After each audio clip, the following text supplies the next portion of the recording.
ဗုဒ္ဓနေ့မွေးသူအားလုံးမင်္ဂလာပါ2025ခုနှစ်ဧပြီလ10ရက်နေ့ကနေစပြီး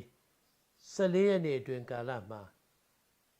ငွေကြေးကံကောင်းမယ်လုပ်ငန်းကံကောင်းမယ်ဘဝတိုးတက်မယ်ရည်ရွယ်ချက်အောင်မြင်မယ်အခက်အခဲအလုံးကိုကျော်လွှားနိုင်မယ်အလုပ်ကိုင်စီးပွားငွေကြေးဘဝတလန်ဖွင့်မယ်မထင်မှတ်ဘဲဆောင်ရွက်လိုက်တဲ့ကိစ္စတွေက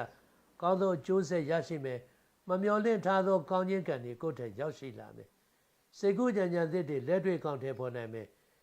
တွက်ဆလို့ကိုတွက်ဆမထားတဲ့ကောင်းခြင်းကံနဲ့အကျိုးပေးမှုကံဒီချိန်ရကိုရရက်တိုင်းရကိုယ်အတွက်ကောင်းတဲ့ရက်ဖြစ်တယ်ဘေးဒီမေးကျင်တဲ့အကြောင်းလေးပေါ်လာရင်ဒီစမ်းစာနေဖို့ application ကိုအသုံးပြုပြီးတော့မင်းများလိုက်ရုံနဲ့ကိုယ်တိုင်ကိုယ်ကျလူတွေ့လာမေးတဲ့အတွေ့အကြုံမျိုးရရှိအောင်စူးစမ်းပေးထားတယ်ဒါကြောင့်စမ်းစာနေဖို့ application ကိုယုံကြည်စွာသုံးချနိုင်ကြောင်းတင်ပြပါတယ်ရှင်းရနေ့ကတော့အထူးတလဲကောင်းတဲ့ရက်အောင်မြင်မှုတွေရဲ့နှစ်သာရပြေဝရှိတယ်9ရက်နေ့ကအခက်အခဲတွေကြုံပြီးမှ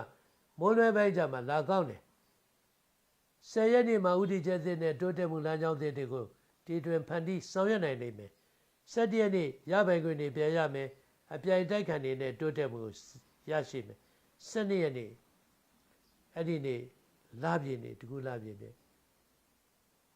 ငုဝါပန်းနေဖះမှာသွားတင်လိုက်မယ်ဆူတောင်းပြည့်လိမ့်မယ်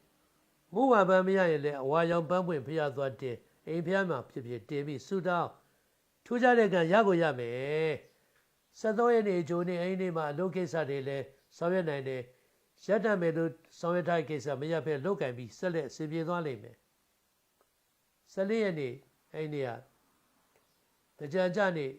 တကြံကြချိန်မနေ့6နိုင်39မိနစ်27စက္ကန့်ဖြစ်တယ်အဲ့ဒီအချိန်မှာသူကုသိုလ်ကောင်းမှုပြုပါ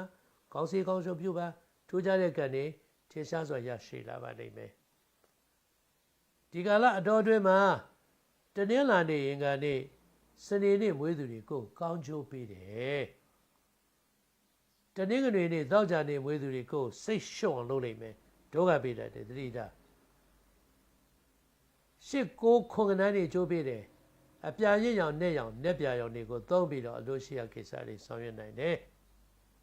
ကောင်းခြင်းကံနဲ့တိုးတက်ခြင်းကံတွေရဖို့အတွက်ကိုတော့အိမ်နီးပါးမှာမောင်လုံးရေပေါ်အလူဒါနပြုပေးလိုက်ပါကျေးဇူးတင်ပါတယ်